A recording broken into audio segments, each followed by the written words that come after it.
51% of Indigenous people now live in urban environments. And one of the ways that we've been able to reclaim and claim space in these concrete jungles is through our artwork. Through our art, we can bring the stories of the land back into urban environments. There's a lot of significance to this area and how the city is really radiating and building out from the confluence. So we like to take people here to this historic site where there were gatherings, where there were villages, where there's the Fort Calgary just, on the other side of the river. This is where Calgary's history is and begins and starts and ends the same way with how our tour begins and ends here. I've had Indigenous people approach me and they say, hey, I feel represented here because I see my language on this wall. Bridging the gap between two knowledge systems, specifically Indigenous and non, is rather interesting because I, as well as others, are a product of both.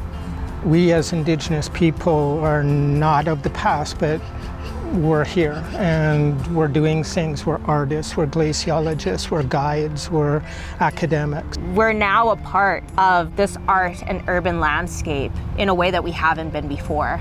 I come from a culture that is very bright and colorful, and I utilize those colors because there was a time where we weren't allowed to be bright and colorful and celebratory of our arts. So for me, when I do art, it is kind of like a love letter back to my culture and back to those who have laid a path for me so that I can do exactly that.